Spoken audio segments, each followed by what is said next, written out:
15, something like that.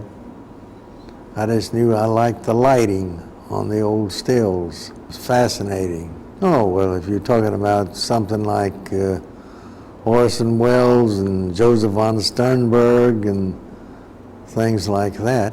Yeah, and James Wong Howe.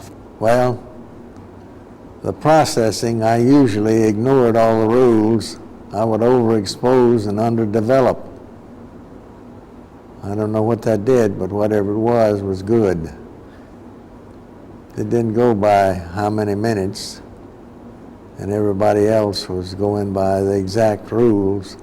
Mine seemed to come out different by doing it that way. That way, you seem to be able to control the picture and the developing when you printed it, rather than trying to control it in the negative.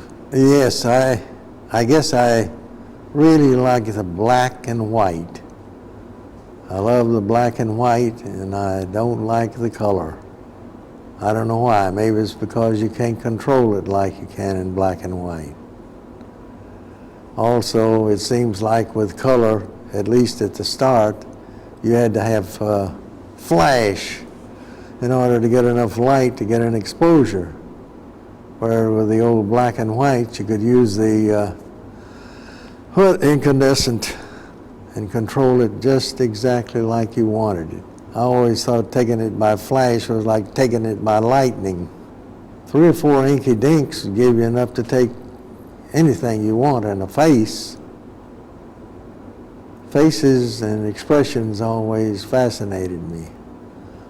I always felt like I was trying to capture something that would live, not forever, but for a long, long time. And I always didn't just like to take smiling jackass pictures. I didn't like smiling pictures because they seemed to destroy the whole contour of the face. They all looked alike. Cheese pictures, as you call them. But you'd be surprised with the old movie stars and people like that. When they got in front of that still camera, they were completely useless and hopeless. They didn't know what to do. I don't know why. As long as it was a movie and they were moving, they were all right. But you get them dead stop still in front of that still camera, and they didn't know what to do with it. No, I tried to give them as few directions as possible. I was trying to get them in a natural, I don't know, position or expression mostly. Things that they were used to directors telling them what to do and what to say and what to look and this way and that. I thought I'd let them be on their own. But some of them were just bad on their own. Like old Sidney Blackmer, he'd say when he was acting with somebody, he'd look into their eyes and they were dead. He didn't know what to do to concentrate with them. It's the same way with a still. You could tell whether they came off of that dead film or that dead lens or not by just looking in the camera. Well, old John Carradine was a good one. He came here in Memphis. Most of them were from Front Street Theater. Tougatas, the director, would bring them out to the studio. I wouldn't have to just go down there and take flash pictures of them. I wanted to bring them out there so we could get some camera studies. But the thing with John Carradine, he came out and got to reciting Shakespeare, and he'd have a shot, and I'd take a shot, and then I'd have a shot, and he'd... By the time the shooting was over, he was shot, and I was shot. And we almost didn't get him on stage that night.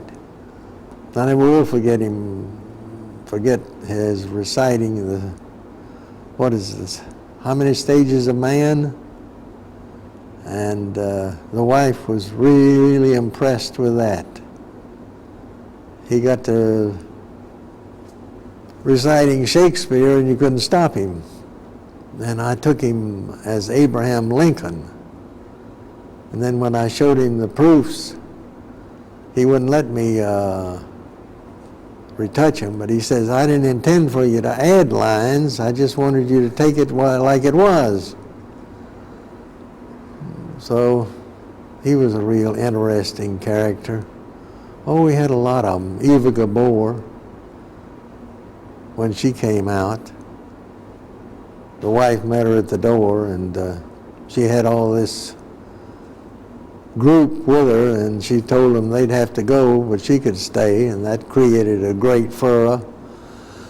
She says, well, if I can't bring my friends in, I'm not going to stay. And she and the wife got in it, and she says, I knew I was going to have trouble with that Greek. So by the time they got through arguing, I thought, well, forget the whole thing. But she finally calmed down, and I got a real good portrait of her.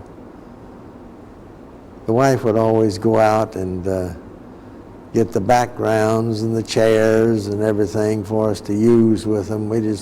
We tried not to just use a plain background. Tried to give them some furniture or something to lean on or show or be with. Oh, I forget, most of them you probably don't remember. They were old-time movie stars like Donald Cook and Sidney Blackmer, Edward Everett Horton,